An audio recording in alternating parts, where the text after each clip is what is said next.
Hi friends, welcome to my channel. అందరూ ఎలా ఉన్నారు? మేమైతే చాలా బాగున్నామండి. దీపుకి అయితే బాగాలేదు, దీపుకి జ్వరం వచ్చింది. ఇంక ఇక్కడైతే దీపు కోసం ఇడ్లీ తెప్పించాను. మేము రాగి జావ చేసుకున్నాము. ఇంకా వాడికైతే వాతావరణం కొంచెమైనా మారిందంటే చాలు, వెంటనే జ్వరం, జలుబు ఇవన్నీ వచ్చేస్తాయి. పాపం వాడు చాలా సివియర్గా వచ్చేసింది రాత్రి జ్వరం. అయితే ట్యాబ్లెట్ వేసాను. మళ్ళీ ఇప్పుడైతే మార్నింగ్ ట్యాబ్లెట్ వేసి ఇడ్లీ తినిపిస్తున్నాను అనమాట. ఇడ్లీ అయితే కొంచెం బాగుంటుంది కదా. చూడండి, ఇక్కడ చూడండి, ఇగో దీపు ఎంత డల్ ఉన్నాడో, అసలు ఏం మాట్లాడతలే, చేస్తలే, ముక్కు పట్టేసింది. నానా హాయ్ చెప్పగలవా?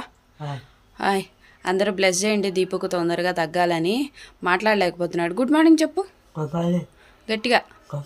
చెప్పలేవా? వద్దులే. ఏది చెవు చూపి. ఇదిగో చెవు చూడండి, ఎర్రగా అయిపోయింది కదా. ఇట్లా అనమాట ఈ ప్రాబ్లం. ఇంకా ఇక్కడైతే ఇడ్లీ తెప్పించాను. ఇడ్లీ అయితే తినిపిస్తున్నాను. తిన్నన్నాడు అసలు.